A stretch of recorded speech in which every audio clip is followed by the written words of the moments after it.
Welcome to TAC Service. Shalom teman-teman semua. Pada hari ini sebelum kita mulai beribadah, aku ingin menyampaikan beberapa pengumuman. Untuk teman-teman yang belum join Cool dan rindu untuk punya komunitas, kalian bisa kontak yang ada di layar ini. Untuk teman-teman yang rindu untuk memberikan persembahan diakonia dan perpuluhan, kalian bisa transfer ke rekening ada di sini.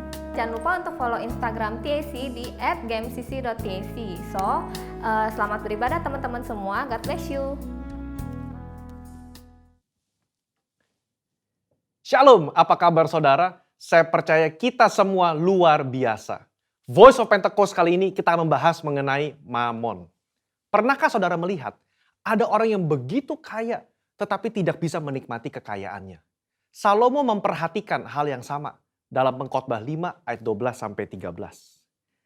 Ada kemalangan yang menyedihkan kulihat di bawah matahari. Kekayaan yang disimpan oleh pemiliknya menjadi kecelakaannya sendiri. Dan kekayaan itu binasa oleh kemalangan. Sehingga tak ada satupun padanya untuk anaknya.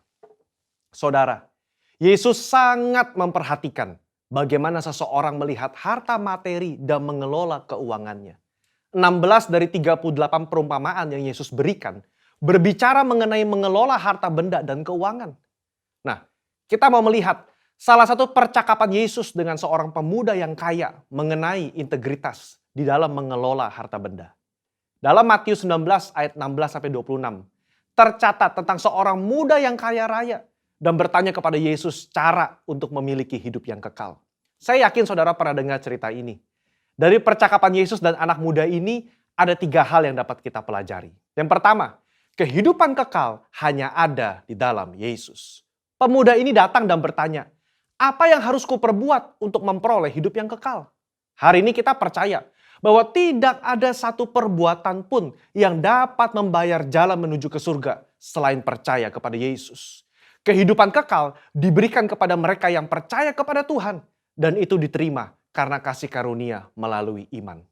Kenapa Yesus tidak berkata seperti itu kepada anak muda ini? Karena pada saat itu pengetahuan dan pemahaman orang-orang mengenai keselamatan belum dibukakan. Yesus belum mati di atas kayu salib. Dalam kasus ini, Yesus mengubah fokus anak muda ini dari melakukan apa yang baik kepada siapa yang baik. Bapa itu sendiri. Karena keselamatan ada dalam pribadi, bukan dalam perbuatan. Yesus meminta dia untuk menaati segala perintah dari Allah yang baik itu. Kenapa? Karena kepercayaan yang sejati akan melahirkan gaya hidup yang menaati firman-firmannya. Hari ini, setiap kita diperhadapkan dengan pilihan. Mau atau tidak mau menaati firman-Nya. Dalam hal integritas, meskipun tidak ada orang yang melihat, apakah kita tetap menaati firman? Yohanes 14 ayat 15 berkata, jikalau kamu mengasihi aku, kamu akan menuruti segala perintahku. Yang kedua, jangan sampai mamon menjadi Allah kita.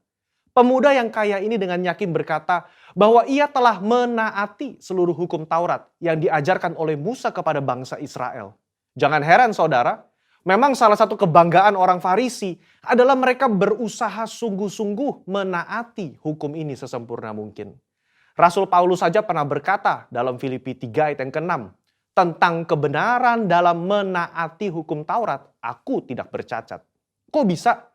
Ya, secara eksternal mungkin bisa ditaati sempurna, tapi dalam hati siapa yang tahu? Di sini, Yesus menaikkan derajat hukum ke standar yang sejati. Hukum tidak hanya mengatur soal perbuatan, tapi menyangkut hati dan pikiran.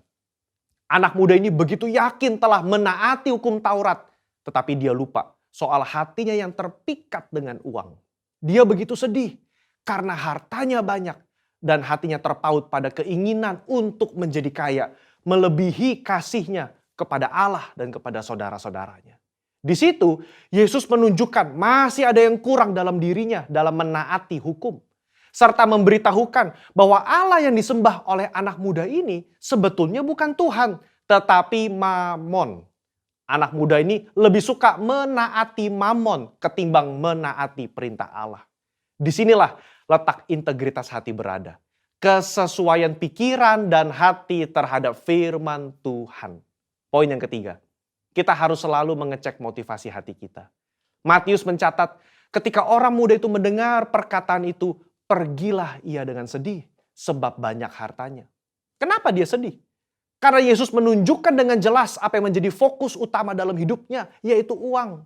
Kedua, dia sedih karena meskipun sudah tahu akar masalahnya, dia tidak rela menukar harta duniawinya dengan harta di surga. Kehidupan kekal itu sendiri. Saudara, Allah begitu mengasihi saudara dan saya. Dia tidak rela kita tertipu dengan kenikmatan duniawi yang bersifat sementara. Padahal di surga nanti, kebahagiaan yang dia siapkan itu kekal adanya. Mungkin kita berpikir, biarlah di dunia hati saya fokus mencari uang dan uang dan uang. Nanti begitu di ujung kehidupan, baru saya berpikir soal surga dan Yesus. Tidak ada yang tahu kapan ajal menjemput atau kapan Tuhan datang menjemput kita. Yesus sudah berkata dalam Matius 6 ayat 24, tidak seorang pun dapat mengabdi kepada dua tuan. Kamu tidak dapat mengabdi kepada Allah dan kepada Mamon. Ini berbicara soal integritas hati kita di hadapan Tuhan. Orang yang terus-menerus berfokus kepada uang atau mamon akan kesulitan menempatkan Tuhan sebagai prioritas pertama dalam hidupnya. Percayalah, kita yang mencari dahulu kerajaan Allah dan kebenarannya, Tuhan akan cukupkan kebutuhan kita di dunia ini. Allah adalah Bapa yang baik, yang suka memberi berkat kepada anak-anaknya. Mari kita belajar mengucap syukur dan menerima berkat yang Tuhan berikan dengan rasa cukup. Saya tutup dengan kata-kata bijaksana dari Raja Salomo. Siapa mencintai uang tidak akan puas dengan uang. Siapa mencintai kekayaan tidak akan puas dengan penghasilannya. Saya berdoa, kita semua mengucap syukur atas berkat yang Tuhan beri dalam hidup ini.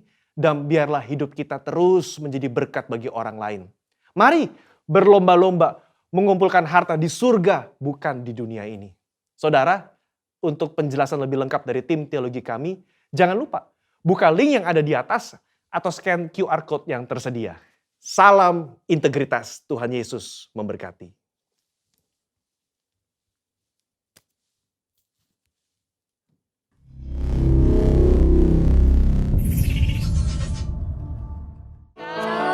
Aku undang buat sama-sama bangkit berdiri yuk. Kita mau menyembah memuji Tuhan.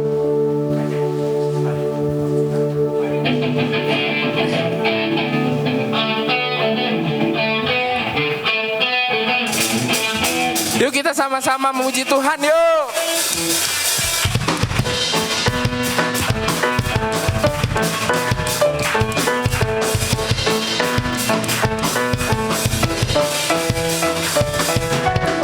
Angkatlah tinggi pancinya dan sorakanlah kemenangannya. Kemenangannya. Belenggu telah dipatahkan, kutuk dan maut telah dikalahkan. Telah dikalahkan oleh darah-Mu yang bebaskanku. Kaulah Raja yang hebat, kebangkitanmu di dalamku dan di dalamku. Tiada takut dan gentar, kemenanganmu bersamamu dan bersamamu.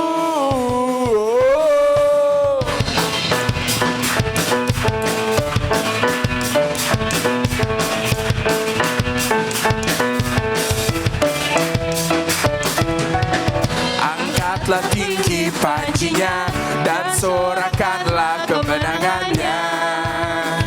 Kemenangannya.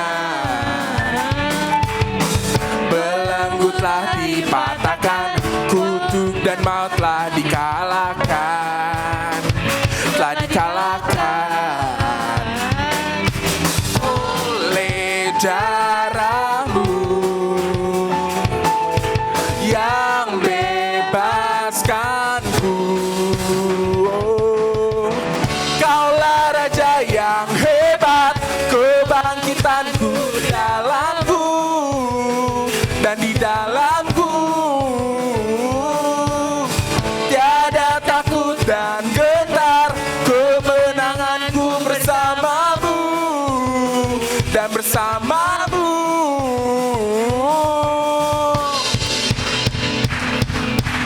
Sorakan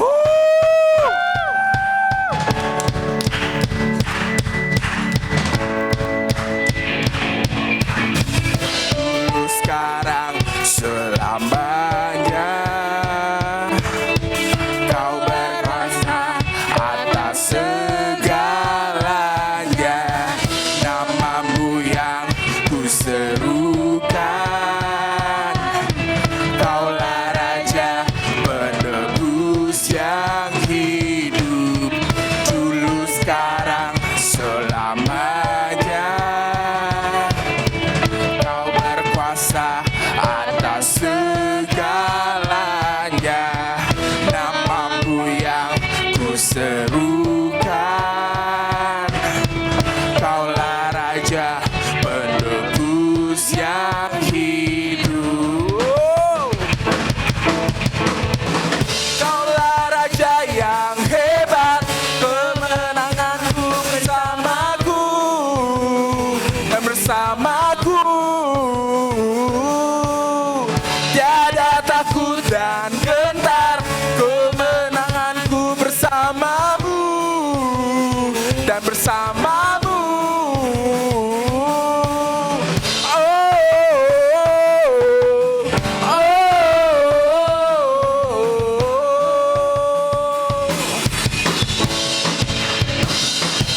Yesus, sorakan.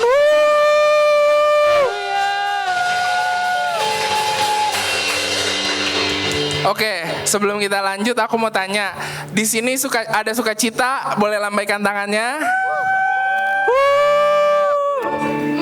Oke, sebentar kita akan masuk ke dalam penyembahan. Kita sama-sama siapin hati kita, yuk teman-teman. Kita siapin lidah bibir kita siapin telinga kita buat sama-sama menyembah Tuhan. Yesus Tuhan. Oh.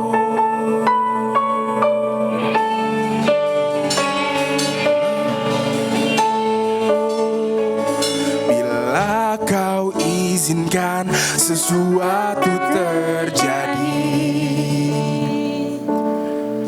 ku percaya semua untuk kebaikanku. Bila nanti telah tiba waktumu, ku percaya kuasa-Mu memulihkan hidupku. Waktu Tuhan pasti yang terbaik,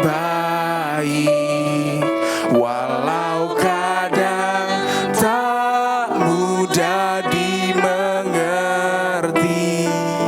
Lewati cobaan, ku tetap percaya waktu Tuhan pasti yang terbaik.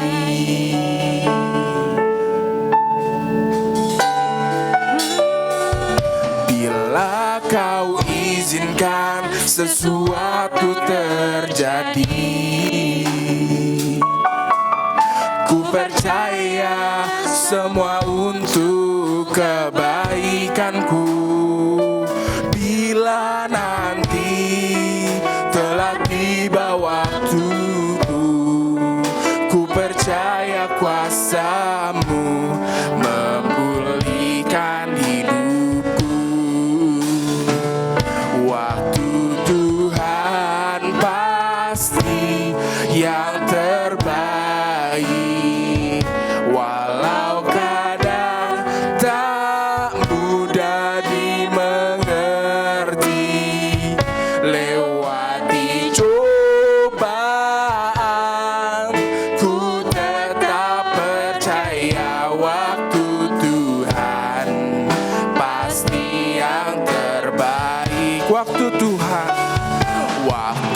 Tuhan pasti yang terbaik, walau kadang tak mudah dimengerti. Lewati cobaan, ku tetap percaya waktu Tuhan pasti yang terbaik. Lewati cobaan, ku tetap percaya percaya waktu Tuhan pasti yang terbaik. Lewati cobaan, ku tetap percaya waktu Tuhan pasti yang terbaik. Yesus Tuhan, oh, kami sembah Engkau Tuhan. Oh, Yesus Tuhan, Yesus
Tuhan.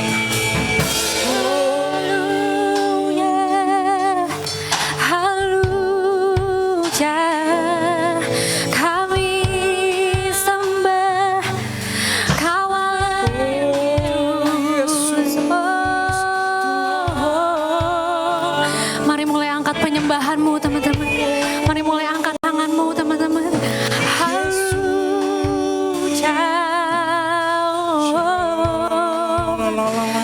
Tuhan, pagi hari ini Tuhan kami datang Tuhan ke hadapan-Mu Tuhan. Kami mau bawa hati kami Tuhan Yesus. Tuhan, kami mau angkat tangan kami, kami mau sembah Engkau Tuhan. Syaralabaya rabaya rabaya Jesus. Oh Jesus. Oh Yesus.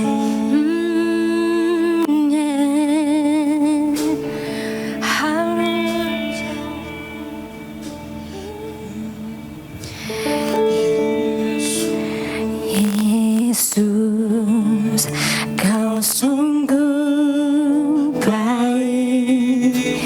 Yesus, nama-Mu indah. Yesus, ku cinta Kau selalu. Ku tinggikan, ku agungkan selamanya. Yesus, Kau sungguh baik. Yesus, nama-Mu indah. Yesus, ku cinta Kau selalu. Ku tinggikan, ku agungkan selamanya. Ku mau memuji-Mu, ku selalu puji-Mu. Ku mau menyembah-Mu, ku selalu sembah-Mu. Kau yang layak terima semua pujian, kemuliaan hanya bagi Tuhan. Kau baik bagiku, Yesus. Kau sungguh baik, Yesus. Nama-Mu indah, Yesus. Ku cinta Kau selalu. Ku tinggikan, ku agungkan selamanya.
semua kemuliaan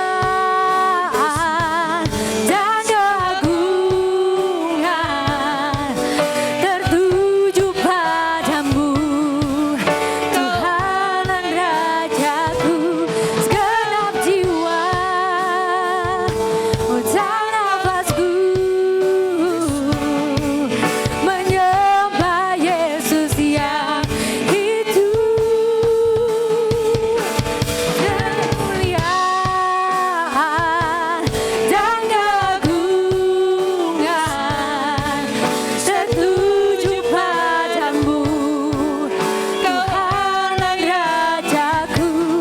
Segenap jiwa dan nafasku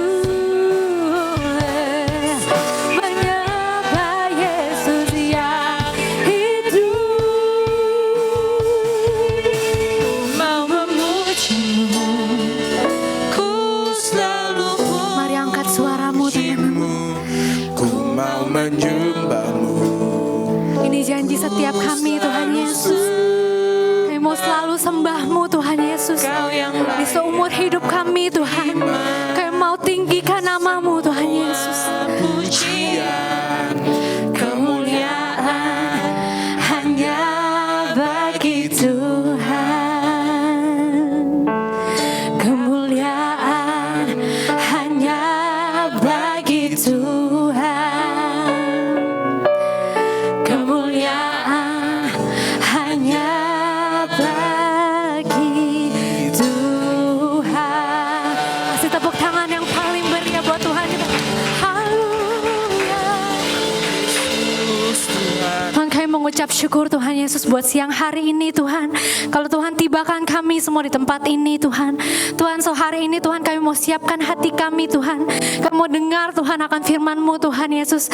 Tuhan jamah hati setiap kami Tuhan. Biar kami punya hati dan telinga yang mau mendengar Tuhan akan firman-Mu Tuhan. Kami serahkan Tuhan hari ini ke dalam tangan-Mu. Haleluya, amin. Shalom teman-teman semua. Shalom. Sekali lagi shalom. Saya buka, nggak apa ya. Oke teman-teman, ini baru pertama kali ya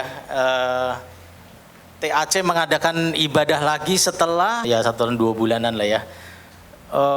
Gimana kabar teman-teman? Yang baik-baik boleh lambaikan tangan. Ya. Masa setahun kemarin itu masa yang sangat sulit ya. Ya kemungkinan teman-teman ngalamin, kemungkinan juga enggak. Why saya bilang kemungkinan enggak? Karena mostly anak-anak muda memang belum punya tanggungan, right ya. Kenapa saya bilang mostly tidak? Karena memang kita generasi yang belum punya tanggungan gitu ya. Saya kalau lihat keluarga yang baru menikah tuh kayaknya baru lahir anak misalnya gitu ya, yang ke mall masih bawa-bawa apa itu gerobak baby, kayaknya lihatnya wah masih jauh banget perjalanan lu gitu. Dalam hati gitu ya, masih jauh banget, belum nanti sekolah, belum nanti bagaimana, belum nanti ada masalah lain-lainnya gitu ya. Nah jadi mungkin sebagian teman-teman berkata bahwa 1 tahun yang kemarin ya saya baik-baik saja gitu. Kemungkinan besar seperti itu memang karena mungkin teman-teman tidak punya tanggungan, tapi juga ada dari antara teman-teman yang mungkin sudah memiliki tanggungan dalam arti jadi tulang punggung keluarga. Saya percaya ada ya. Tuhan memberkati kalian yang masih muda tapi menjadi tulang punggung keluarga. Saya rasa ada beberapa dari teman-teman di sini ya. Dan mungkin bagi teman-teman yang punya tanggungan itu tahun kemarin jadi tahun yang cukup sulit ya. Maksudnya waduh, pekerjaan sulit, segala sesuatu sulit gitu ya. Nah, hari ini tema yang diberikan adalah break free. Katakan sama-sama break free. Break free. Break free itu maksudnya bebas, merdeka gitu ya. Nah, apa namanya? Saya mau ajak teman-teman untuk baca dulu. Ini satu cerita sederhana tapi dibilang panjang enggak, tapi kita baca sama-sama ya. Saya minta dibuka di Lukas 17 ayat 12 sampai 19. Ya ada keadaan yang mirip dengan hari ini gitu ya. Kita akan belajar sama-sama. Lukas 17 ayat 12 sampai 19. Yang sudah ketemu katakan amin. Ketika ia memasuki suatu desa, datanglah 10 orang kusta menemui dia. Mereka tinggal berdiri agak jauh dan berteriak, "Yesus Guru, kasihanilah kami." Sama-sama yuk, 1, 2, 3. Lalu ia memandang mereka dan berkata, "Pergilah, perlihatkanlah dirimu kepada imam-imam." Dan sementara mereka di tengah jalan, mereka menjadi tahir. Seorang dari mereka ketika melihat bahwa ia telah sembuh, kembali sambil memuliakan Allah dengan suara nyaring. Lalu tersungkur di depan kaki Yesus dan mengucap syukur kepadanya. Orang itu adalah seorang Samaria. Lalu Yesus berkata, "Bukankah ke-10 orang tadi semuanya yang telah menjadi tahir? Di manakah yang 9 orang itu? Tidak adakah di antara mereka yang kembali untuk memuliakan Allah selain daripada orang asing ini?" Lalu ia berkata kepada orang itu, "Berdirilah dan pergilah, imanmu telah menyelamatkan engkau." Nah, berapa banyak teman-teman tahu cerita ini? Ada 10 orang disembuhkan, tiba-tiba 1 balik, yang 9 gak balik. Berapa banyak yang tahu? Oke, di sekolah minggu juga sering diceritain, tapi mungkin banyak yang gak tahu ya. Nah, barusan kita baca satu cerita. Ada sekumpulan orang kusta. Orang kusta kalau zaman dulu itu dijauhi ya, karena tidak ada obatnya dan penyakit itu dianggap kutukan. Even sampai hari ini ya, saudara sepupu kita orang Muslim bilang bahwa wah kalau kusta ini kutukan, kan mirip ya Yahudi sama agama Muslim itu banyak yang mirip. Nabi-nabi juga sama, mereka ada Nabi Musa, Nabi Nuh dan sebagainya. Nah, mereka juga menganggap hal yang sama. Jadi kalau kusta itu kayak penyakit kutukan. Kenapa dibilang kutukan? Bayangin ya, zaman dulu ilmu kedokteran masih begitu sederhana. Tiba-tiba ada penyakit yang aneh gitu ya. Dan orang kalau kena tuh tiba-tiba tubuhnya, anggota badannya bisa copot gitu ya. Karena membusuk. Pernah lihat orang kusta nggak? Pernah lihat nggak? Ada yang pernah lihat? Saya sering lihat karena saya besar di daerah sekitar sini ya, di daerah Glodok tuh banyak orang kusta. Ya, kalau mungkin ada teman-teman yang tinggal di daerah sana, saya kebetulan sekolah di Glodok ya, sekolah saya di Rici dulu. Nah, di sana banyak orang kusta. Di situ saya baru lihat pertama kali orang kusta seperti apa gitu ya. Jadi jari mereka tuh hilang satu-satu gitu ya, sampai tinggal telapak tangannya. Ya. Dan itulah orang berpikir bahwa ini zaman dulu ya, orang berpikir ini kena kutuk, nggak ada obatnya, tiba-tiba copot satu-satu, jari kaki, jari tangan, segala macam, kuping, sampai hidung itu bisa ini ya, kalau yang parah tuh kelihatan dalamnya, itu cukup ngeri ya. Nah, jadi itulah penyakit kusta. Maka di sini diceritakan kalau orang kusta itu selalu berdirinya jauh-jauh ya. Kalau baca imamat segala macam ada aturan untuk mereka. Mereka harus berdiri jauh-jauh lalu pasang tulisan I'm a leper gitu. Saya kena kusta gitu. Saya kena kusta. Jadi jangan deket-deket karena lelehan ya, mereka itu ada yang berlendir, ada yang kering ya. Nah, kalau mau copot tuh berlendir dulu, habis itu copot gitu. Nah, itu yang dianggap najis gitu ya, lendir-lendirnya itu. Nah, jadi mereka itu dipisahkan, tidak boleh masuk kota, nggak boleh. Mereka harus bikin bunyi-bunyian kalau melewati kota gitu ya, entah bawa kaleng atau apa, pokoknya rame. Mereka tuh harus rame supaya oh ini tahu ini ada orang kusta lewat. Jadi mereka biasa nggak boleh masuk kota. Zaman dulu ada gerbang-gerbang ya, mereka cuma di depan gerbang aja gitu. Ya, nunggu orang mungkin lempar makanan atau dan lain sebagainya, dan orang berpikir itu benar-benar udah kena kutuk deh. Jadi makanya mereka jauh-jauh. Di sini dikisahkan 10 orang kusta itu mereka berdiri agak jauh. Jadi mereka teriak. Dia tahu Yesus ini bisa sembuhkan orang gitu ya di mana-mana. Nah, jadi mereka berteriak karena jauh gitu. Kalau segini masih dekat. Saya mungkin ngomong tanpa mic, kalian dengar kan? Tapi ini enggak, dia harus teriak karena jauh. Nggak bisa, orang kusta deket-deket nggak bisa. Nah, saya tadi bilang bahwa ini sebenarnya gambaran mirip dengan gambaran hari ini ya. Hari ini terjadi pandemi ya. Hari ini terjadi pandemi, orang-orang banyak yang kesulitan. Orang-orang tuh kita seperti sedang sakit kusta sebetulnya ya. Ya, saking ekonomi terpuruk, mungkin kita udah tidak dekat lagi dengan Tuhan. Jadi kita berdiri jauh-jauh. Ini saya ambil seperti apa ya? Saya compare cerita ini dengan kondisi yang sekarang. Nah, jadi seperti banyak orang yang sekarang itu mulai tidak lagi dekat dengan Tuhan. Jadi mereka berdiri jauh-jauh, kayak orang kusta gitu ya. Artinya gini, ya syukur-syukur kayak diadain ibadah kayak gini baru pertama. 1 tahun kemarin kita ngapain? Apakah semuanya terus tiba-tiba nonton di YouTube? Belum tentu juga gitu kan. Ada orang yang tiba-tiba udah tidak peduli aja gitu. Tiba-tiba tidak peduli, tiba-tiba dia harus cari kehidupan sendiri, harus cari makan dengan susah payah. Seperti orang kusta, mereka kumpul kemana-mana, jalan kemana-mana dengan kumpulannya gitu. Dan kondisi itu mirip dengan hari ini. Ya, sampai sini setuju nggak teman-teman bahwa kita banyak orang even Kristen ya, gereja nggak ada, tiba-tiba online. Aduh, online awal-awal mungkin kita semangat, lama-lama udah males ya kan.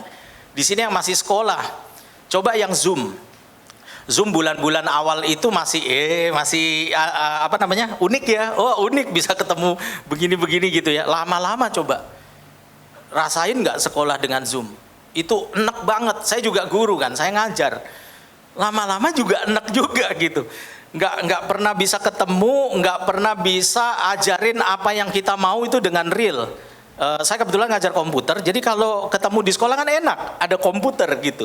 Sekarang begitu di rumah banyak alasannya, nggak ada softwarenya lah, nggak ada laptopnya lah, nggak punya komputernya lah. Ya udah, jadi kita nggak bisa ngajar seperti yang ada di sekolah.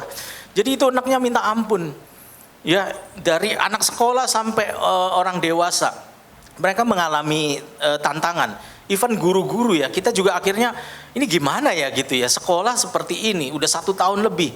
Jadi saya sih berharap ya, benar-benar bulan ini Juli ya katanya mau diadakan. Saya benar-benar berharap itu benar-benar bisa proper lagi gitu, kita ngajar ketemu muka seperti ini. Nah, zaman itu juga sama, dia jauh-jauh jadi dia berteriak akhirnya ke Yesus. Dan di situ perhatikan baik-baik ya. Yesus juga nggak dekatin juga di cerita ini ya kalau diperhatikan ya. Lalu ia memandang mereka. Jadi Yesus cuma lihat-lihatan dari jauh. Ada orang-orang teriak nih, sekumpulan orang, terus Yesus lihat gitu. Terus mereka bilang, kasihanilah kami. Oh, Tuhan udah tahu ini kumpulan orang sakit kusta. Oke, jadi lalu ia memandang mereka dan berkata begini, pergilah dan perlihatkanlah dirimu kepada imam. Ya, zaman dulu tuh kalau tiba-tiba mujizat terjadi, orang sembuh dari kusta, dia harus memperlihatkan dirinya sama imam. Untuk apa? Untuk legalnya, supaya dia terima lagi masuk kampungnya, terima lagi masuk desanya, ngerti gak? Karena kalau dia tanpa imam bilang, yes, kamu udah tahir, kamu udah sembuh, tanpa itu dia juga nggak bisa, orang juga was-was gitu. Nah, nanti imamnya periksa begitu, baru oke, boleh, kamu kembali ke masyarakat. Nah, untuk itu tujuan Yesus bilang, perlihatkan dirimu sama imam. Nah, akhirnya mereka jalan mau ke tempat imam. Nah, tiba-tiba di tengah jalan dikisahkan mereka semua sembuh. 10-10-nya ya sembuh. 10-10-nya sembuh. Nah, compare-nya dengan keadaan sekarang bagaimana? Banyak orang sekarang dekat sama Tuhan sih tidak, ya. Perhatikan ya, dekat sama Tuhan sih enggak, merasa dirinya sudah jauh, merasa dirinya boro-boro mau doa, boro-boro mau ke Tuhan, cari uang aja susah, makan aja susah, seperti itu ya. Jadi mereka kondisinya seperti itu. Lalu tiba-tiba dalam kondisi yang sangat menderita, orang-orang ini berseru sama Tuhan. Saya termasuk lakukan ini, saudara. Jadi saya pernah cerita ya, 2019 tuh saya mengalami titik terendah sepanjang hidup ya. Ya nggak kelihatan, tapi itu saya alami gitu ya. Nah, di tengah-tengah itu saya sampai di puncaknya, saya teriak sama Tuhan. Udah nggak pernah doa, nggak pernah baca Alkitab, jauh dari Tuhan. Tapi somehow gitu ya, kita udah nggak tahu lagi mau ngapain gitu ya. Akhirnya kita teriak. Kondisinya mirip ya. Jadi kayak saya ini kayak sakit kusta. Aduh, Tuhan tuh rasanya jauh sekali gitu ya. Nah, saya teriak gitu, akhirnya Tuhan tolong. Nah, puji Tuhan, Tuhan tolong. Sama seperti kisah ini gitu. Tiba-tiba jalan di tengah jalan, terus kok sembuh semua gitu ya. Aspek kehidupan bidang saya ketika itu tiba-tiba dipulihkan satu persatu. Wow gitu ya. Nah, yang jadi masalah adalah kisah ini mirip dengan kondisi manusia zaman sekarang. Mungkin teman-teman pernah berdoa sampai teriak sama Tuhan, udah nggak tahan lagi, ini bagaimana, udah nggak ada jalan keluar, rumah diusir, kontrakan habis dan sebagainya, udah nggak tahu mau tinggal di mana. Lalu tiba-tiba kita berteriak sama Tuhan, tiba-tiba Tuhan tolong. Ya, Tuhan tolong itu juga nggak mendekat loh ya, nggak oh anakku disayang-sayang, enggak. Pokoknya ya udah kayak orang jauh lama nggak berhubungan, tiba-tiba teriak, dijawab gitu ya.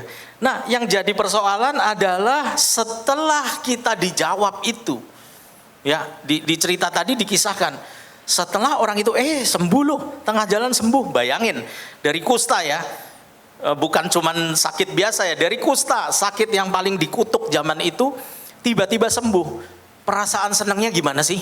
Harusnya kan teman-teman kalau baca cerita ini agak aneh sebetulnya. Kusta itu udah parah banget, dan ketika sembuh kok cuma satu yang sadar. Pernah mikir nggak teman-teman? Pernah berpikir nggak? Kok makanya waktu balik Yesus tanya, loh tadi ada 9 lagi kemana? Dia udah yakin banget 9-9-nya sembuh kan gitu. 9-9-nya sembuh kan, tapi kok yang balik kamu doang ya gitu. Apakah di situ Tuhan marah? Nggak ditemukan bahwa Tuhan marah di situ. Aku cabut lagi kesembuhannya, gitu ya. Tiba-tiba 9 orang itu tiba-tiba keluar lagi kustanya. Nggak seperti itu. Nah, teman-teman perhatikan bahwa ketika Tuhan memberi kita jawaban, Dia tidak akan menarik lagi. Katakan amin. Ini basic pelajaran ya, bahwa kita manusia suka berpikir bahwa kalau kita kasih terus orang yang ngelunjak, kita nyesel. Tuhan tidak pernah menyesal memberi berkat kita. Amin. Amin teman-teman. Ya, jadi waktu kita dijawab sama Tuhan, lalu kita nggak balik ke Dia, Tuhan itu nggak ada marahnya. Nggak kayak kita ngasih hadiah ke orang itu ngelunjak, udah loh, tahun depan ulang tahun jangan harap hadiah dari gua, bener nggak? Ya itu manusia. Tapi kalau Tuhan nggak. Ada satu cerita yang terkenal yang saya dengar, hamba Tuhan besar di Amerika, dia KKR di mana-mana, punya karunia kesembuhan dan lain sebagainya. Tapi di masa tuanya dia kecewa sama Tuhan, dia mabuk-mabukan. Ini kisah nyata, saudara. Nah, jadi dia di bar itu tiap hari dia di bar minum-minum, cuma begitu aja sampai mabuk dia pulang. Begitu. Nah, satu kali ada orang di bar itu dia keselak ya, keselak tuh mau mati ya, nafasnya keselak daging atau apalah nggak tahu gitu ya. Pokoknya intinya dia mau mati gitu. Lalu tahu nggak apa yang terjadi? Hamba Tuhan ini tiba-tiba dia kayak sober gitu, dia kayak sadar, terus dia samperin orang itu, dia doain orang itu gak jadi mati gitu, langsung bisa napas lagi dan sebagainya. Terus orang-orang pada bengong dong di bar, ini siapa tiba-tiba bangun doain pakai cara Kristen, and then dia sembuh gitu, tiba-tiba udah bisa napas lagi, selesai. Apa yang terjadi berikutnya? Ini hamba Tuhan duduk lagi di mejanya, dia tidur lagi di situ. Dan ini kejadian nyata gitu, disaksikan banyak orang. Dia tidur lagi, dia mabuk lagi di situ. Maksudnya yang saya mau bilang adalah begini, Tuhan memberikan kita sesuatu, Dia tidak tarik lagi. Kehendak ini kita lagi ngomongin break free nih, merdeka. Kehendak itu nggak ditarik sama Tuhan gitu ya. Ya, kayak Saul, Raja Saul. Roh Tuhan sudah undur dari dia, emang udah gitu. Dia apa tiba-tiba miskin, terus jatuh, terus kecelakaan, terus nggak jadi raja lagi? No, masih jadi raja gitu. Ada quote yang terkenal sekali dari satu hamba Tuhan. Dia bilang gini, Tuhan itu adalah satu-satunya bos, the only boss yang tetap mempekerjakan karyawannya ketika sudah dipecat. Ya, kira-kira quote-nya bunyi seperti itu. He is the only boss. Dia adalah satu-satunya bos yang tetap memperbolehkan karyawannya bekerja walaupun sudah dipecat. Ya, karena cerita di Alkitab banyak membuktikan itu gitu. Tuhan nggak marah loh. Waktu sembuh nggak marah, nggak balik nggak marah gitu. Ya, cuman ada berkat bagi orang yang balik ini ya. Saya lanjutin ya. Tidak adakah di antara mereka yang kembali untuk memuliakan Allah selain daripada orang asing? Masih disebut orang asing lagi karena Samaria ya. Mungkin yang lain Yahudi. umat pilihan Tuhan, tapi yang ini Samaria gitu. Makanya Tuhan itu mengobrak-abrik cara berpikir orang Yahudi zaman itu.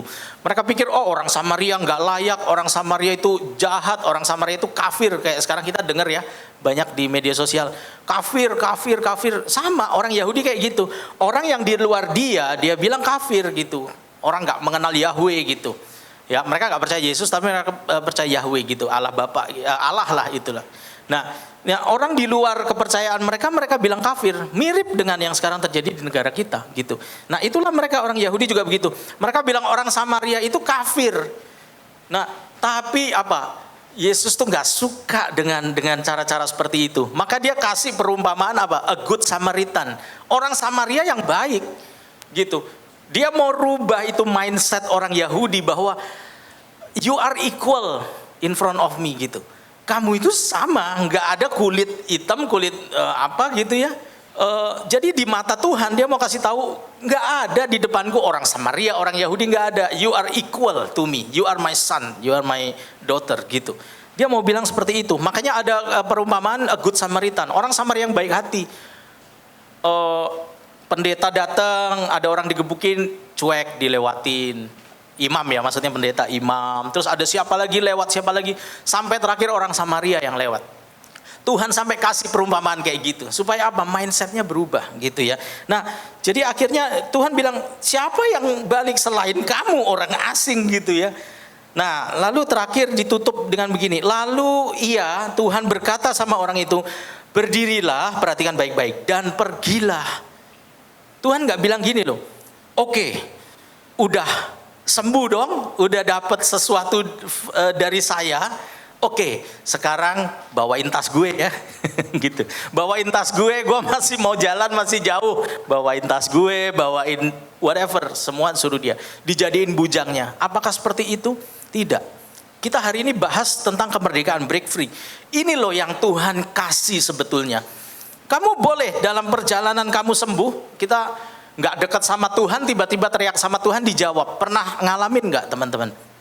Lagi nggak dekat sama Tuhan, tiba-tiba teriak, dijawab loh. Saking udah desperate banget. Saya ngalamin yang saya tadi cerita. Lagi nggak dekat sama Tuhan, lagi kayak orang sakit kusta, tapi dijawab juga loh. Nah, yang jadi beda adalah setelah kita dijawab sama Tuhan, kita balik nggak sih sama Dia? Kita willing nggak sih balik sama Dia? Itu yang jadi soal. Ya, banyak orang sekarang saya yakin ditolong Tuhan, saya yakin deh.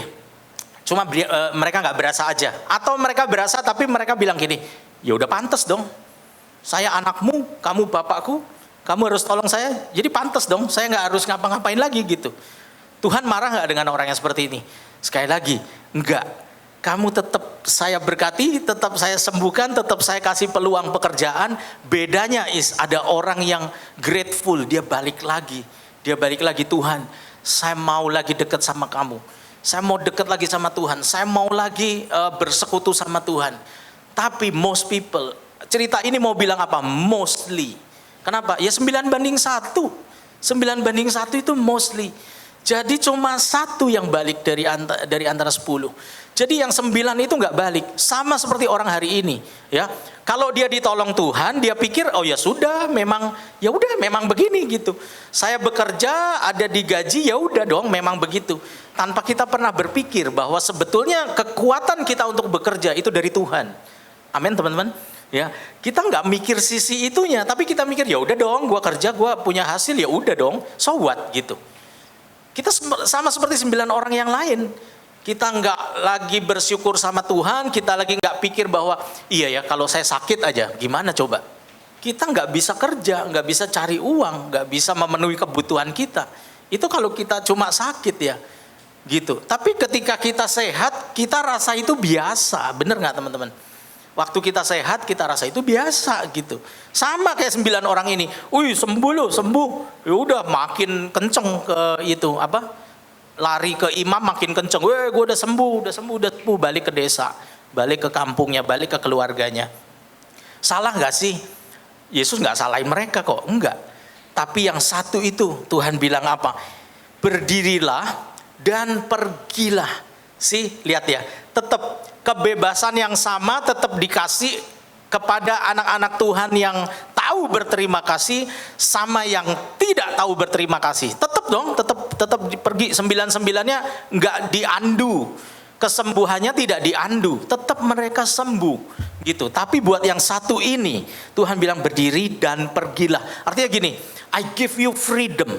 Kamu bebas. Kalau orang ini umpama, Tuhan aku nggak mau pergi, aku mau ikut engkau. Ada kan yang begitu di Alkitab ceritanya, ada kan begitu disembuhkan, terus dia bilang Tuhan aku mau ikut kemanapun kau pergi. Nah, this man is so, dia grateful banget sampai dia, aduh udah deh, saking dia emosional ya, dia udah sembuh dijawab Tuhan, terus dia serahkan hidupnya sepenuhnya untuk Tuhan gitu. Nah, ada nggak orang yang begitu? Ya ada aja gitu, ada aja. Tapi saya mau kasih gambaran bahwa Tuhan itu tetap memberikan kebebasan buat kita. Pergi. Ya, bangunlah dan pergilah. Nah, ini kebebasan yang Tuhan kasih sebetulnya akan berbeda hasilnya antara orang yang mengerti kebenaran dan orang yang tidak mengerti kebenaran. Yang tidak mengerti kebenaran mereka akan berpikir, oh ya udah, saya ya sudah seharusnya sakit sembuh, ya udah seharusnya gitu ya. Mereka nggak pernah berpikir bahwa oh kalau tiba-tiba sakitnya lama gimana, kalau tiba-tiba sakitnya keras gimana ya. Kita nggak berpikir jauh ke sana, pokoknya kita sembuh ya udah, kita senang seperti itu. Masalah ekonomi dijawab, kita senang seperti itu ya. Jadi ini bedanya akan ada di sini teman-teman ya. Jadi Tuhan memberikan kita kebebasan, tetap dikasih penuh ya. Dasarnya sebetulnya kebebasan itu adalah pemberian Tuhan. Ini dasarnya yang saya mau sampaikan ini. Jadi Tuhan itu tidak mengikat kita, tapi kalau kita willing untuk datang ke Dia, ya Tuhan juga terima gitu. Masa nggak diterima sih gitu loh. Tapi ingat ya, di Alkitab selalu jelaskan gini, orang ketika disentuh hatinya sama Tuhan, dia emosional. Dia biasanya, aku mau ikut kayak pulang retret deh teman-teman, gimana? Saya pun mau jadi pelayan Tuhan waktu seumur kalian, itu karena dijamah Tuhan di retret. Jadi kayaknya, aduh habis ini pulang saya mau melayani Tuhan, dan itu saya lakukan, gitu. Ya, tapi berapa banyak orang itu hanya euforia. Pada akhirnya dia karena menggebu-gebu, tiba-tiba dia menyerahkan hidupnya sama Tuhan, akhirnya kacau, gitu. Akhirnya kecewa lebih parah dari sebelumnya. Memberi juga sama, kita dengar firman terus diberkati oleh firman Tuhan, ini waktunya memberi, wah kita seneng gitu ya, wah kita mau kasih sama Tuhan gitu. Banyak orang yang disembuhkan di Alkitab, mereka mau ikut Yesus, Tuhan bilang apa? Tuhan keluarin harga, Tuhan keluarin price listnya loh. Tar dulu, siap nggak pikul salib? Nah, siap menyangkal diri nggak? Tuhan selalu gitu, dia keluarin. Keselamatan gratis, kebebasan it's yours gitu ya. Tapi untuk ikut aku ntar dulu, ini dulu gitu ya. Jadi Tuhan selalu kayak gitu. Dia kasih dulu. Kayak anak muda yang kaya. Tuhan tahu dia hatinya terpaut di harta ya. Tuhan cuman senggol sedikit aja. Ya udah, jual harta kamu. Mau ikut aku? Ya udah, jual harta kamu. Balik lagi ke sini. Saya terima kamu. Tuhan kira-kira ngomong gitu. Lalu apa yang terjadi? Pergilah orang itu karena amat sangat banyak hartanya. Pernah baca itu? Ya. Jadi Tuhan nggak oke gitu, nggak gitu. Tapi ada orang kayak Sakeus ya. Begitu Tuhan datang ke rumahnya, Tuhan nggak minta apa-apa loh.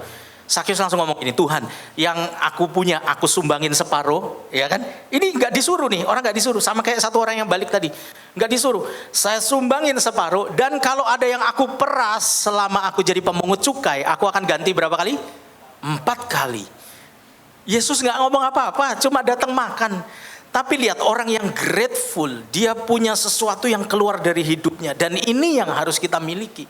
Ini yang nggak dipunyai sama most people, gitu. Ya, 9 orang itu nggak punya, tapi satu ini punya, dia datang. Tapi Tuhan bilang apa? Kamu pergi, artinya dibebaskan. Tapi yang terakhir ini, imanmu telah menyelamatkan kamu. Artinya gini, iman yang mana sih ini? Gitu. Ini Tuhan bahas iman apa? Ya imanmu sama aku itu loh. Itu yang menyelamatkan kamu. Artinya gini teman-teman. Ketika kita mengalami sesuatu, kita hari ini bebas, ya kan? Kalian mau ngapain? Mau nggak disiplin? Mau apa? Apakah tiba-tiba petir turun menyambar kamar kita gitu? Nggak ada sampai hari ini. Dibilang zaman kasih karunia, waduh enak banget, gitu ya. Apakah kita kalau berbuat dosa langsung besok ketabrak truk gitu kan? Enggak juga gitu. Akan tetapi bedanya ada di sini. Waktu kita dari dalam ini loh, kita ngerti bahwa ini semua karena Tuhan. Nah itu loh, iman yang kayak gitu itu yang menyelamatkan kamu. Soal kamu diberkati, soal kamu dijawab, itu hal biasa. Benar nggak teman-teman? Benar nggak? 9 orang yang udah sembuh dari kusta habis itu ngapain sih? Paling dia kerja juga, ya kan? Paling dia balik lagi ke ini, seneng, excitingnya kan sebentar aja. Balik lagi ke keluarganya, cium anaknya dan lain sebagainya. Setelah itu apa? Setelah itu kan dia hidup lagi seperti biasa. Nggak ada bedanya dong, gitu. Nah yang bikin beda adalah ini, Tuhan bilang imanmu loh yang telah menyelamatkan kamu, gitu ya. Nah jadi basic dasarnya seperti itu. Kebebasan yang kita terima hari ini itu sepenuhnya dari Tuhan. Kita harus ngerti bahwa itu dimanfaatkan dengan benar. Yang mengerti katakan amin. Yohanes 8:32 bilang gini, dan kamu akan mengetahui kebenaran dan kebenaran itu akan memerdekakan kamu. Jadi kita lagi ngomong merdeka, tapi ingat ada merdeka yang kurang tepat seperti firman Tuhan. Ya, kayak 9 orang tadi merdeka, mereka bisa pergi merdeka. Yang 1 orang pun juga merdeka, dibebaskan, pergilah. Tapi beda yang ini. Dia pergi dengan imannya gitu. Ya, beda. Berikutnya yang Yohanes 8 tadi, Yohanes 8:32 ayat 36-nya bilang gini, jadi apabila anak itu yaitu Yesus memerdekakan kamu, maka kamu pun betul-betul merdeka. Dalam arti apa? 9 orang tadi merdekanya tanda kutip, ngerti nggak yang saya maksud? Yang 1 balik sama dia, itu dia bilang kamu benar-benar merdeka. Ya, apabila anak itu memerdekakan kamu, maka kamu benar-benar merdeka. Artinya gini, seolah-olah yang 9 orang itu merdeka, tapi nanti lihat belum tentu itu kemerdekaan yang sesungguhnya. Nah kita mau masuk lebih dalam ya. Sebentar lagi, saya nggak lama ini. Nah kemerdekaan yang saya bahas ada 2 ini ya. Yang 1 yang 9 orang tadi bebas, dia pergi juga merdeka. Nah sama seperti hari ini kita punya pilihan begitu banyak untuk merdeka di bumi ini ya. Hari-hari ini kita masuk di masa yang begitu kritis. Kritis bukan dalam arti krisis, bukan, tapi kritis secara pikiran. Ya, semua orang ini sekarang lagi kritis. Semua orang boleh punya logika pun beda-beda, ya kan? Mungkin kita nggak habis pikir dengan orang yang logikanya, lo kok gitu sih, surganya kok kayak gitu sih, lo kok serem amat, lo kok mesti bom bunuh diri, kok itu yang dianggap baik. Nah, logikanya yang dianggap baik sama dia begitu. Mau sampai kapanpun nggak cocok dengan logika kita, tapi itu kebebasan, ngerti ya? Itu kebebasan juga gitu. Mereka pilih itu, kita pilih ini gitu. Jadi zaman ini terjadi kebebasan yang sebebas-bebasnya gitu. Makanya negara harus turun tangan, atur gitu ya. Sekarang hate speech bisa ditangkap, sekarang hina agama orang bisa ditangkap gitu ya. Nah, orang tidak suka agama itu sedang terjadi hari-hari ini. Firman Tuhan digenapi ya. Kondisi manusia pada akhir zaman, salah satunya saya bahas tidak memperdulikan agama. Dan itu kan terjadi sekarang. Orang bebas banget. Ada paham namanya free thinker. Pernah dengar, teman-teman? Free thinker itu aliran paham bebas gitu. Mau percaya apapun bebas gitu. Tuhan kamu di mana? Tuhan saya di daun-daun yang berguguran. Teman saya ada yang kayak gitu loh. Saya waktu menyapu di jalan, menyapu daun-daun yang berguguran dari pohon-pohon, saya melihat Tuhan. Ya keren sih gitu. Ya tapi maksud saya gini, ya itu free-nya orang gitu. Dia berpikir yang seperti itu. Jadi makanya ada agama universal sekarang. Agama scientific ada begitu ya kan. Artis-artis di Amerika banyak yang nganut ke sana. Scientific, ya semuanya science gitu. Dunia terjadinya gimana? Dengan firman, ya enggak lah. Terang jadi terang, ya enggak lah. Ada itu zat-zat begini molekul, terus atom berbenturan bla bla bla baru jadi itu. Ya enggak lah diomong Tuhan gitu, ya enggak. Bebas. Nah ini hari ini itu dipampang di depan kalian semua. Jadi kayak kita tuh lagi di mall boleh pilih apa aja. Anda punya limitless money untuk beli itu semua dengan pikiranmu. Ya, jadi hati-hati ya dengan kemerdekaan ya. Saya mau bilang begini, bebas berpendapat bebas beropini, itu yang lagi sekarang ada di seluruh dunia. Ya, boleh kalian mau hiasi status dengan apapun, mau komenin orang apapun kan bebas sekarang, benar nggak? Ya cuman hati-hati kan ada undang-undang ITE. Saking brutalnya sampai pemerintah harus bikin undang-undang ITE. Tapi harusnya itu kan nggak ada yang ngatur, ya kan? Anda mau berdagang dengan keuntungan 1 miliar di Tokopedia juga nggak ada yang pusing. Pajaknya belum jadi-jadi, belum diatur sampai hari ini juga. Kenapa? Karena sulit. Itu sesuatu yang bebas gitu. Dunia internet itu bebas. Orang di YouTube mau dapat duit miliaran, ya bebas. Ya memang dia begitu kok. Memang dia bisa begitu. Ya sampai sekarang baru mau dipajak-pajakin lagi ya. Ya, YouTube udah mulai dipajekin ya teman-teman kalau tahu. Kalau nggak daftar, waduh. Di luar Amerika udah ada rulesnya. Pokoknya semua YouTuber submit pajak. Tapi kalau di luar Amerika kita coba-coba nggak submit, nanti dia ada hitungannya. Ya, entah dia potong atau gimana. Saya juga belum submit. Udah diminta berkali-kali, warningnya keluar terus gitu ya. Nah, itulah dunia yang sekarang. Nah, termasuk kita semua bebas pilih apa yang mau kamu yakini. Nah, ini yang bahaya. Saya mau peringatkan kita semua ya, termasuk diri saya. Ya, ini yang sekarang ada di mana-mana. Artinya faham. Saya nggak usah ngomong agama lain, nggak usah. Kita nggak bahas agama lain. Saya bahas agama Kristen. Ya, agama Kristen sendiri pun sekarang semua bisa ngomong depan handphone. Semua bisa quote, bisa kutip apapun dan kita makan. Bener nggak? Orang tuh punya kecenderungan ya, dia akan setuju dengan hal-hal yang dia serak, betul nggak? Kalau kita nggak serak, bom bunuh diri jauh lah, enggak lah, saya nggak mungkin bom bunuh diri. Tapi dari antara milih dari terbaik dari antara yang baik itu yang susah loh, ya. Ada akun-akun, kayak akun gereja palsu gitu ya. Pastor in style dengan segala dinamikanya, dengan segala plus minusnya, tapi terakhir kan yang milih kita, betul nggak? Nah itu mengerikan sekali. Sekarang orang, saya nggak ngomongin agama lain, ngomongin agama Kristen. Memberi itu sekarang udah jadi begitu banyak, jadi pilihan, betul nggak? Memberi itu sekarang jadi pilihan. Dengan banyaknya kejadian pendeta-pendeta yang mata duitan pada berjatuhan, dengan banyaknya uang gereja yang diselewengkan dan itu di blow up di internet, itu kan membuat kita mikir pada akhirnya, betul nggak? Ya kan? Nah ini yang paling bahaya. Kalau kita nggak punya dasar, kita nggak ngerti basicnya, kita akan ikut kemana yang kita seret, udah pasti. Sekarang banyak orang-orang yang mulai berpikir, saya kasih gereja entar dulu gitu. Ada kok yang lebih perlu di sekitar saya. Bagus nggak seperti itu? Bagus, nggak apa-apa gitu. Tapi tepat nggak? Nanti dulu, balik dulu ke firman Tuhan lagi gitu ya. Banyak orang meniadakan firman Tuhan, pada akhirnya dia terjerat sendiri. Seolah-olah dia sudah begini. Oh ya nggak apa-apa. Sekarang kan eranya begitu.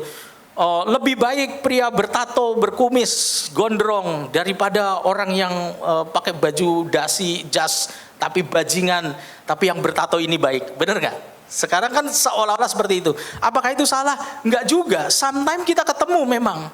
Ada pendeta yang memang pakai jas tiap hari, jasnya putih lagi. Tapi sombongnya luar biasa gitu. Hidupnya penuh dosa. Begitu ketahuan baru diungkap. Nah jadi ketika kita setuju dengan hal-hal itu, maka kita sebetulnya sedang melupakan firman Tuhan. Itu dia. Saya sedikit cerita bagaimana yang saya tadi ngalamin krisis 2019, justru waktu corona saya malah nggak kenapa-napa, tapi saya mau cerita krisisnya sama. Nah saya juga cukup lama punya persepsi bahwa nggak usah kasih ke gereja udah kaya, pendeta udah kaya dan sebagainya gitu. Sampai satu titik saya saya cari terus firman Tuhan ini gimana sih gitu ya, compare dengan pendeta aja khotbah bisa lain-lain loh saudara, kalau kita nggak tahu core-nya kan, kita nggak minta betul-betul dibimbing Tuhan, akhirnya nyerah lagi ke Tuhan, belajar lagi memberi, belajar lagi mengembalikan persepuluhan, dan itu Tuhan nggak pernah dusta teman-teman, ya justru sebetulnya dari sanalah orang yang memberi itu akan diberi, itu firmannya nggak pernah salah, ya. ada satu motivator nomor 1 di dunia gitu ya. Kalau di Indonesia banyak yang ngaku-ngaku. Nomor 1 di Indonesia, nomor 1 Jakarta, nomor 1 di Asia Tenggara.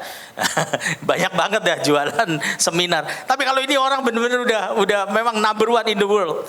Tahu dia kalau Zoom tahu, yang ikut 14.000, 15.000, ya ampun itu Zoom loh. Zoom kelihatan videonya semua. Studionya sampai kayak oh my god, studionya LED-nya sampai muter itu zooman orang semua. Gitu. Jadi belasan ribu sampai puluhan ribu sekali dia ngomong apa, the greatest secret dia bilang, rahasia yang terbesarnya apa adalah giving, dia bilang memberi, ngomong sambil nangis gitu ya. Kebetulan dia memang Kristen gitu, cuman dia udah lihat dari segala macam, dari dia muda sampai pada posisi yang sekarang, dia udah coba berbagai macam bisnis. Pada akhirnya dia menyimpulkan bahwa kalau kamu mau diberkati, giving kuncinya. Diberkati bukan bicara materi aja ya. Kamu mau bahagia, kamu bahagiain orang lain. Kamu giving, sampai nangis ngomongnya, tahu nggak, di depan belasan ribu orang yang lagi Zoom itu. Dan bukan cuman dia, partnernya dia orang-orang hebat juga, motivator yang aduh.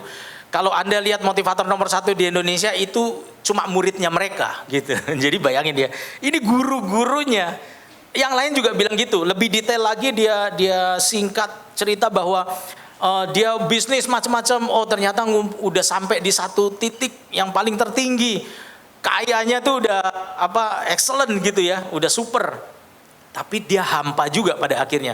Pada akhirnya tahu nggak apa? Akhirnya dia mulai giving, bagi ke orang lain, dan itu baru dia ketemu gitu ya. Ini belum ngomongin yang kayak Bill Gates segala macam. Kenapa sih mereka sekarang cuma giving aja hidupnya? Hah? Ya kalau udah mau ngitung duit udah nggak bisa dihitung gitu loh.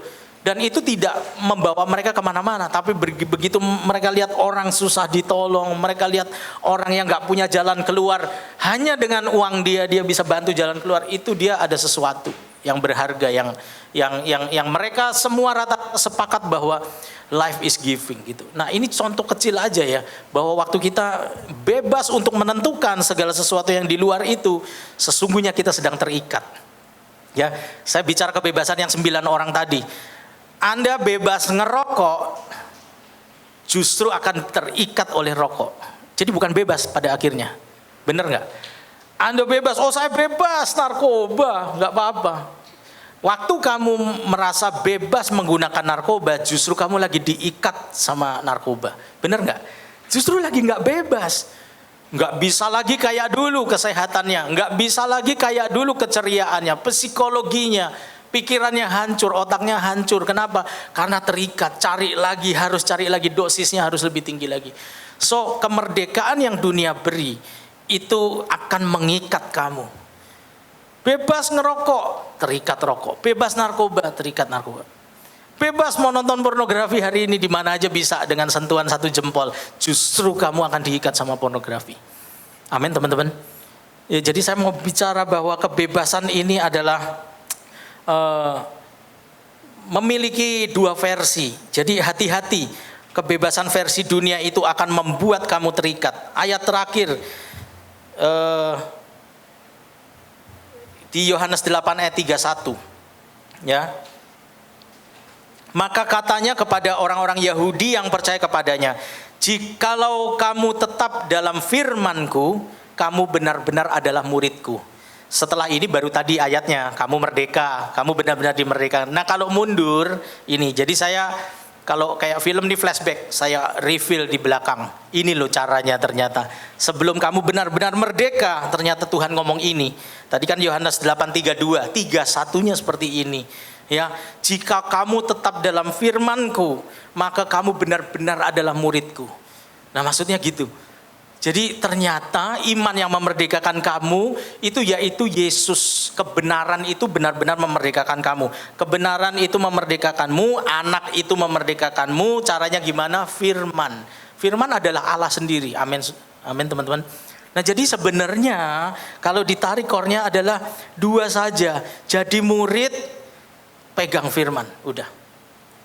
Isi pemberitaan hari ini begitu. Jadi murid, pegang firman. Ya.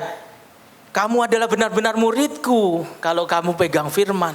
Nah ini baru kemerdekaan kita itu sejati di dalam Tuhan.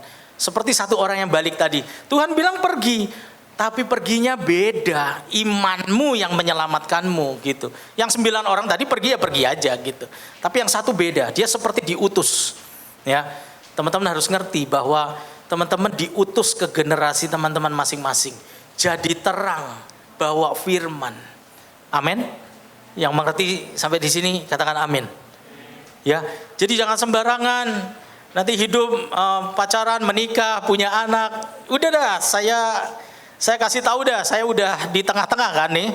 Udah di tengah-tengah kan. Nikahin anak, menikahkan maksudnya. Menikahkan anak, gendong cucu, habis itu kita mati. Udah dah, bakal gitu semua, sama. Most people akan begitu semua. Tapi beda waktu kita bawa kebebasan kita ini dengan pengertian yang benar. Oh, saya ada di kantor ini, why? Oh, saya buka toko ini, why? Oh, saya ada di sekolah ini, why? Ada orang-orang di sekitar kamu yang harus dibantu. Amin, saudara. Bagaimana mereka kenal Yesus, bagaimana mereka cinta Tuhan, bagaimana mereka juga jadi murid. Ya, terakhir saya tutup. Gereja kita membuka pemuritan untuk pria dan wanita. Nanti yang wanita ada pengumumannya, tapi yang pria yang lebih dekat, ini sudah pendaftarannya sudah mau close, jadi sampai tanggal 28 itu mulai kelas pertama. Nah ini adalah salah satu cara yang diambil oleh gereja kita untuk supaya apa? Ayo terus jadi murid gitu. Kenal firman, jadi murid. Jadi waktu kamu bebas itu, waktu kamu menjalani hidupmu, hidup dengan penuh kebebasan yang sejati.